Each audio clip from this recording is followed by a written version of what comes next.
Estamos de volta com o segundo bloco do Panorama, que hoje fala sobre a segurança dos pacientes nos hospitais brasileiros. Conosco no estúdio, o professor da Faculdade de Medicina da UFMG, Renato Couto, e o diretor da Comissão Permanente de Segurança do Paciente da Associação Médica, Breno Figueiredo Gomes. Bom, vamos começar esse bloco agora com o Breno.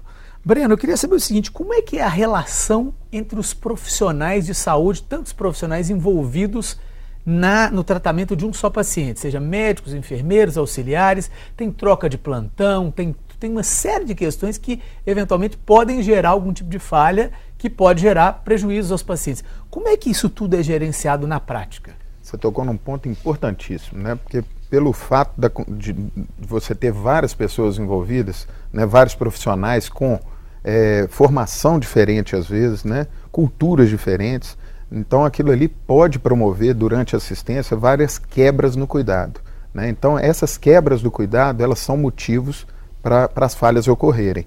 Então, na verdade, o que a gente procura, o ideal é você ter um camisa 10 para organizar aquilo ali.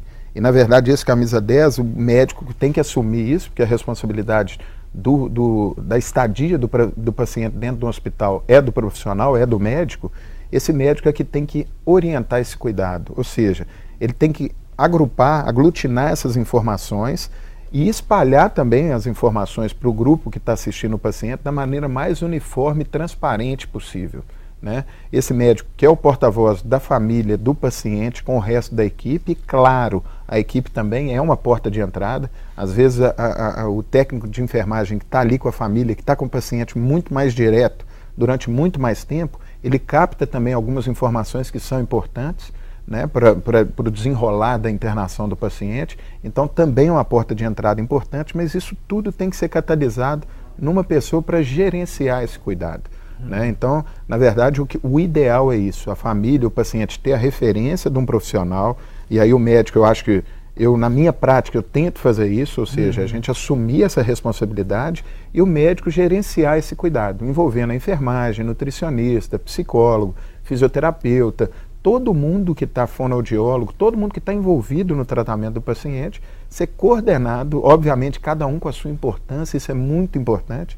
O médico sozinho não faz nada, né? Então o trabalho de equipe é fundamental. Desde o técnico de enfermagem, que é a nossa mão lá no paciente, às vezes para aplicar medicação, para colher dados vitais, esse técnico de enfermagem é tão importante quanto o médico, né? Mas cada um dentro da sua perspectiva, um complementando o outro.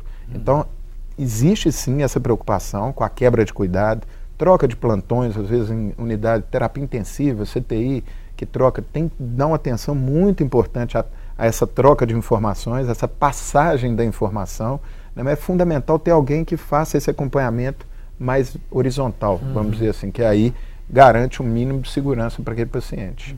Né? Renato, e como construir essa cultura e essa solidariedade aí, esse entrosamento entre todos os profissionais para conseguir essa cultura de segurança? Isso não é uma tarefa simples, né? Às vezes tem, vamos dizer assim, gente que a equipe não permanece, sai um, entra outro. Como é que é isso? Como construir essa cultura dentro de um hospital? Você colocou muito bem. Acho que a construção ela é dupla. Uma é a construção da cultura e a outra é a construção dos métodos.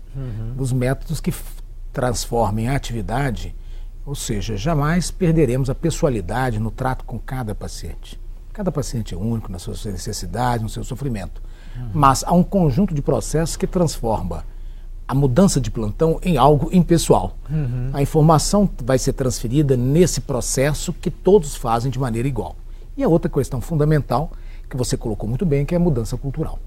A mudança cultural certamente é a etapa mais complexa. Mas a mudança cultural passa por, transformar a liderança, transformar em prioridade a segurança. E a liderança transformar não é transformar apenas no discurso, mas também nas ações cotidianas. Desde fornecimento de recursos até inadmissibilidade de eventos que são plenamente preveníveis. Não adianta a gente falar que nós queremos muita segurança, porque na verdade as coisas não mudam porque eu tenho um belo discurso. as coisas mudam se esse discurso for transformado em atitudes cotidianas. Então são duas frentes de trabalho, uma técnica, que eu considero inclusive a mais fácil, e a outra cultural. E essa cultural ela é dependente prioritariamente da liderança, que seja capaz de transformar um discurso numa prática cotidiana.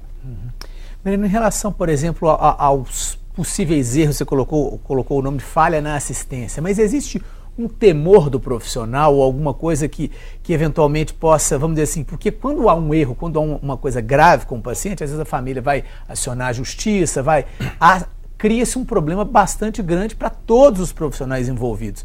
Há o temor desses profissionais em que isso possa acontecer? Há uma dificuldade, eventualmente, em se encontrar onde foi a eventual falha por um certo corporativismo? E como é que funciona essa questão do outro lado?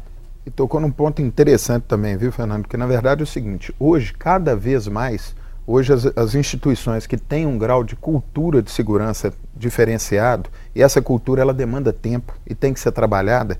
Para você ter uma ideia, o top de linha de segurança nessas instituições é o seguinte, o que você vai fazer a partir do erro? Ele vai acontecer, tá? O erro, ele vai acontecer. Agora, o jeito que você vai encarar o erro é que diferencia o profissional e as instituições, tá? Então, se eu tenho uma relação transparente, boa com o meu paciente, com a família do meu paciente, aberta, conversando sobre todos esses riscos, né? A partir do momento que acontece uma falha na assistência, essa falha ser conversada com clareza do que aconteceu, a chance dessa família entrar com processo, alguma coisa, é muito menor. Por quê? A pessoa, ela entra na justiça às vezes porque ninguém explica para ela o que aconteceu, fica aquela coisa obscura, que é cultural.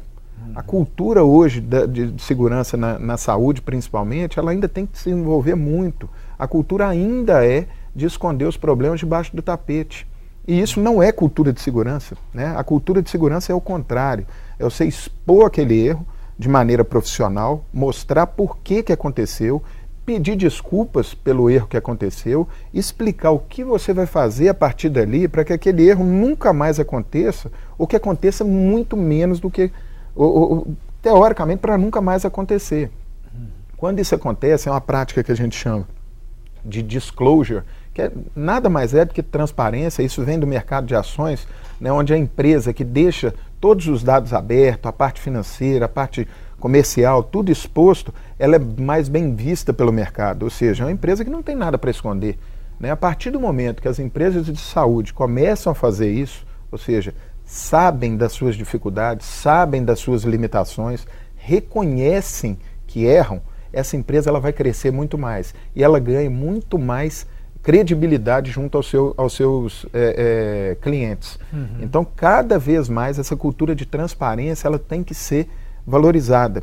Então, a partir do momento que o erro é discutido de maneira clara, explicado para a família, para o paciente, que aconteceu, infelizmente aconteceu, que todo procedimento tem os seus riscos, né? Desde o procedimento mais simples até o mais complexo.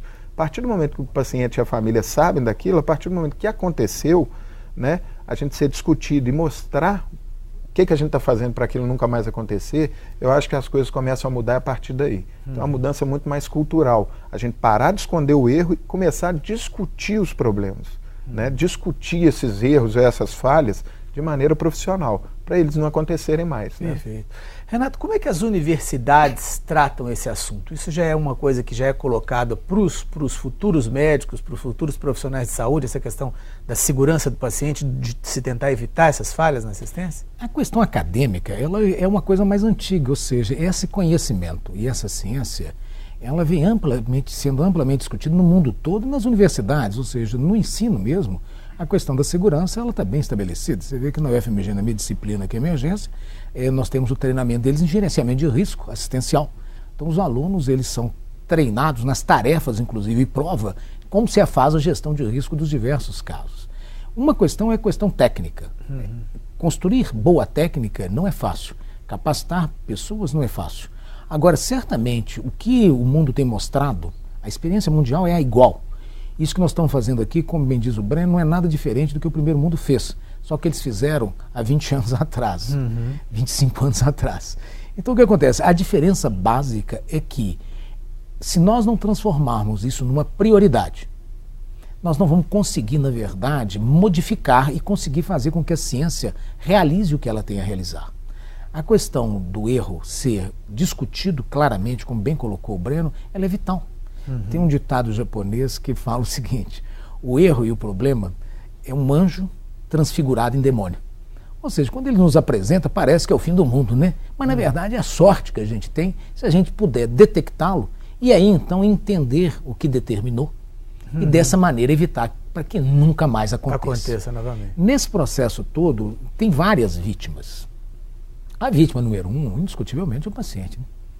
A vítima número 2, não dá para discutir, que é o familiar, né? O sofrimento, aquela coisa toda. Agora, não tenha dúvida que a vítima número 3 é o profissional. Porque, na verdade, muito raramente as falhas e os erros, eles são oriundos da negligência, do descompromisso. Então, na verdade, toda vez que ocorre com alguém, é uma tragédia. O próprio profissional sofre junto.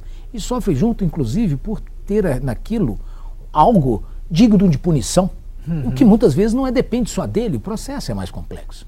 Então, essa questão de todos perdem, e as perdas não são só em vidas e sequelas, mas são econômicas, né? 30% de uma conta hospitalar americana é para tratar a complicação que ele gerou. Então, é dinheiro que, ou seja, mata alérgico custa caro, sendo bem sintético. Então, na verdade, essa transparência, essa discussão aberta, sem culpabilidade, porque, na verdade, infelizmente, nós não temos um culpado, que seria uma sorte se tivéssemos, bastava tirá-lo, estava com tudo resolvido. Então, isso é absolutamente descabido. Então, na verdade, o que nós precisamos é pauta prioritária. 2, olha, isso é um problema de sistema e nós temos que aprender com os erros. Isso é vital. Gente, pois é. Eu queria continuar essa discussão, mas infelizmente o nosso tempo está chegando ao fim. Eu queria agradecer muito ao Breno, agradecer muito ao Renato, agradecer a você que nos acompanhou. O Panorama de hoje fica por aqui. Eu queria agradecer muito a sua audiência e até o nosso próximo programa.